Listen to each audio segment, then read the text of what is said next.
Welcome back to INCULCATE Science Tutorial. ഇന്ന് നമ്മൾ ഇവിടെ സോളിഡ് സ്റ്റേറ്റിലെ ഒരു ചെറിയൊരു ടോപ്പിക് ആണ് ഡിസ്കസ് ചെയ്യാൻ പോകുന്നത്. അതിൽ നമ്മൾ ആദ്യമായി കാണാൻ പോകുന്ന ടേം പാക്കിംഗ് എഫിഷ്യൻസി എന്ന് പറയുന്നതാണ്. എന്താണ് പാക്കിംഗ് എഫിഷ്യൻസി എന്ന് പറയുന്നത്? The percentage of total space filled by the particle in the unit cell is called packing efficiency. അല്ലെങ്കിൽ പാക്കിംഗ് എഫിഷ്യൻസി മനസ്സിലാകാൻ വേണ്ടി ഞാൻ പറയാം. ഇപ്പോൾ നിങ്ങളൊരു ബാഗ് എടുത്തു, അതിൽ കുറേ സാധനങ്ങളൊക്കെ ഇങ്ങനെ ഫില്ല് ചെയ്യുകയാണ്. അപ്പോൾ അങ്ങനെ ഫില്ല് ചെയ്യുന്ന സമയത്ത് കുറച്ച് സ്പേസ് അവിടെ വേക്കൻ്റ് ആയി വരുമല്ലോ. എത്ര നമ്മൾ ടൈറ്റാക്കി ഫില്ല് ചെയ്താലും അവിടെ കുറച്ച് വേക്കൻ്റ് സ്പേസ് കാണും. അതുപോലെ നമ്മുടെ ഈ ഒരു യൂണിറ്റ് സെല്ലിൽ പാർട്ടിക്കിൾസ് ഫില്ല് ചെയ്യുന്ന സമയത്ത് അവിടെ കുറച്ച് അൺഒക്യുപ്പൈഡ് ആയിട്ടുള്ള സ്പേസ് കാണും. അപ്പോൾ total volume of particles by volume of unit cell into 100 അതാണ് ശരിക്കും പാക്കിംഗ് എഫിഷ്യൻസി എന്ന് പറയുന്ന യൂണിറ്റ് സെല്ലിൻ്റെ പാക്കിംഗ് എഫിഷ്യൻസി എന്ന് പറയുന്നത്. അപ്പോൾ നമ്മൾ 3 ടൈപ്പ് യൂണിറ്റ് സെല്ലിനെ കുറിച്ച് ഡിസ്കസ് ചെയ്തിരുന്നു. Simple cubic, body centred cubic and face centred cubic. ഇതിൽ ഓരോന്നിലും പാക്കിംഗ് എഫിഷ്യൻസി എങ്ങനെ വരുമെന്ന് നമുക്ക് നോക്കാം. എന്നിട്ട് ഇതിൽ മോസ്റ്റ് എഫിഷ്യൻറ്റ് പാക്കിംഗ് നടക്കുന്ന യൂണിറ്റ് സെൽ ഏതാണെന്ന് നമുക്ക് അതിൽ നിന്നും മനസ്സിലാക്കാം. നോക്കിയേ, നമ്മൾ എങ്ങനെ ഈ ഒരു ഇക്വേഷൻ ഉപയോഗിച്ച് പാക്കിംഗ് എഫിഷ്യൻസി കണ്ടുപിടിക്കും? Volume occupied by particle. നമ്മുടെ ഇവിടുത്തെ പാർട്ടിക്കിൾ എന്ന് പറഞ്ഞാൽ നമ്മൾ പറഞ്ഞു ഒരു സ്ഫെറിക്കൽ ഷേപ്പ് ആണെന്നല്ലേ. അപ്പോൾ ഒരു സ്ഫിയറിൻ്റെ വോളിയം കണ്ടുപിടിക്കാനുള്ള ഇക്വേഷൻ ഏതാണ്? നമുക്കറിയാം 4/3 πr³ ആണ്. 4/3 πr³. അപ്പോൾ 4/3 πr³ divided by volume of unit cell. Unit സെല്ലിൻ്റെ വോളിയം കണ്ടുപിടിക്കുന്നത് ഒരു ക്യൂബാണ്. ക്യൂബിൻ്റെ വോളിയം A³ ആണ്. അപ്പോൾ നമുക്ക് ഈ ഒരു ഇക്വേഷൻ നമ്മുടെ സിമ്പിൾ ക്യൂബിക്കിൽ എങ്ങനെ അപ്ലൈ ചെയ്യാം നോക്കാം. നമ്മുടെ സിമ്പിൾ ക്യൂബിക്കിൽ പാർട്ടിക്കിൾസ് ഈ രൂപത്തിലാണ് അറേഞ്ച് ചെയ്തിരിക്കുന്നത്. അപ്പോൾ ഈ ഒരു സൈഡിനെ നമുക്ക് എഡ്ജ് ലെങ്ത് A എന്ന് ഡിനോട്ട് ചെയ്യാം. ഈ സെൻറ്ററിൽ നിന്നും എൻഡിലേക്കുള്ളത് റേഡിയസ് ഓഫ് ദ സ്ഫിയർ ആണ്, R എന്ന് ഡിനോട്ട് ചെയ്യാം. ഇതിൽ നിന്നും നമുക്ക് എന്ത് മനസ്സിലായി? ഇവിടെ A എന്ന് പറയുന്നത് R-ൻ്റെ ഡബിൾ ആണല്ലേ. അപ്പോൾ A = 2R ആണെന്ന് മനസ്സിലായി.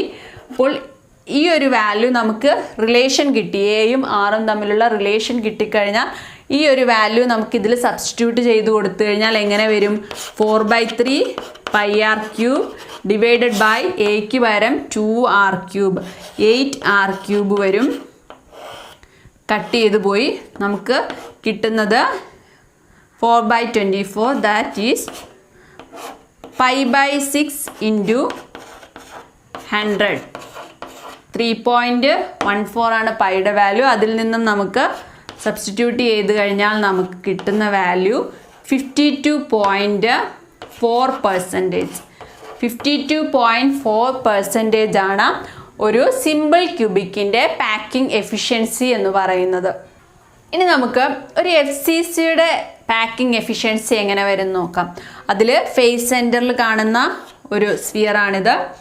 അതർ 4 സ്ഫിയേഴ്സ് കോർണേഴ്സിലും കാണാം. അപ്പോൾ നമുക്ക് ഇതിൽ നിന്നും എന്ത് മനസ്സിലായി? ഇവിടെ നമുക്കൊരു ട്രയാങ്കിൾ കിട്ടി, ട്രയാങ്കിൾ കിട്ടി. ഇവിടെ റേഡിയസ് എന്ന് പറയുന്നത് ട്രയാങ്കിളിൻ്റെ ഹൈപ്പട്ടന്യൂസിൻ്റെ ഹാഫാണ്. അപ്പോൾ അതാണ് നമുക്ക് കണ്ടുപിടിക്കേണ്ടത്. 2 സൈഡുണ്ട്, അത് A ആണ്.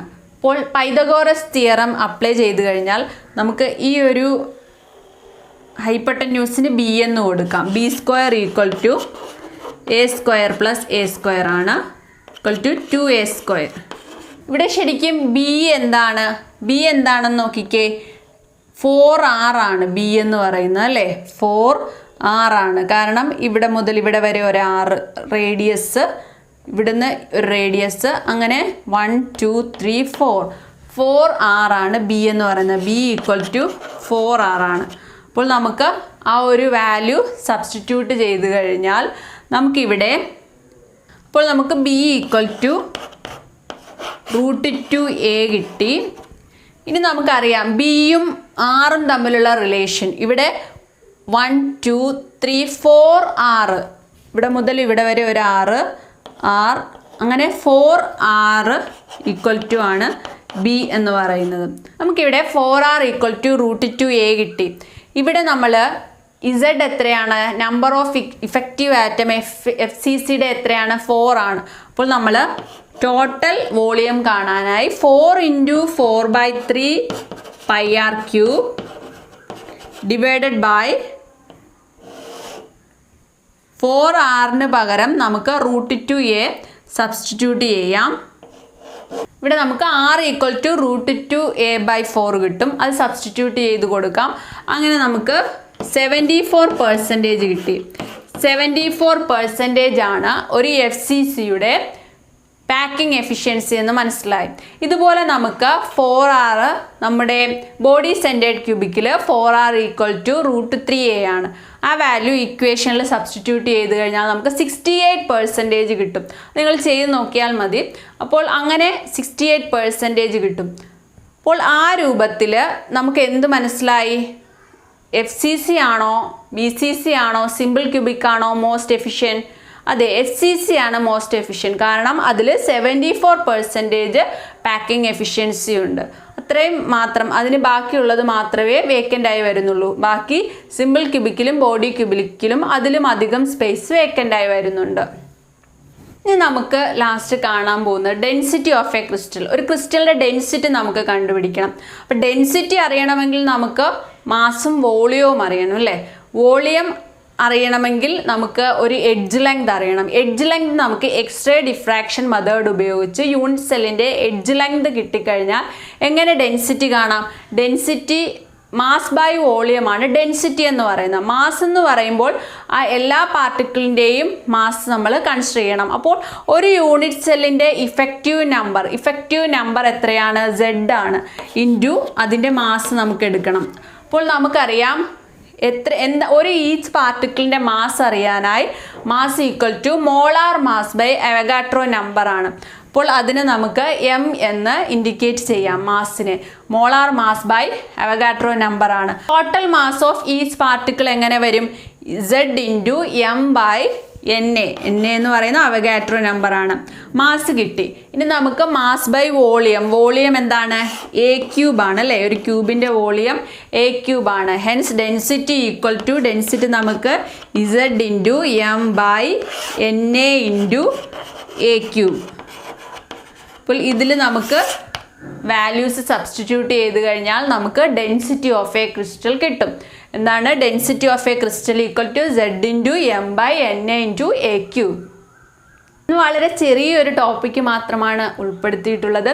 ഇനി നമ്മൾ കൂടുതൽ ക്വസ്റ്റ്യൻസ് ചെയ്യുന്ന സമയത്ത് ഇതുമായി ബന്ധപ്പെട്ടൊക്കെയുള്ള പ്രോബ്ലംസ് നമുക്ക് ചെയ്തു നോക്കാം. പാഠഭാഗവുമായി ബന്ധപ്പെട്ട് ഡൗട്ട്സ് വരികയാണെങ്കിൽ നിങ്ങൾ കമൻറ്റ് ചെയ്യുക. ക്ലാസ്സിനെ കുറിച്ചുള്ള അഭിപ്രായങ്ങൾ കമൻറ്റ് ചെയ്യുക, ലൈക്ക് ചെയ്യുക, സബ്സ്ക്രൈബ് ചെയ്യുക. നിങ്ങളുടെ കൂടുതൽ കൂട്ടുകാരിലേക്ക് ഷെയർ ചെയ്ത് കൊടുക്കുക. താങ്ക്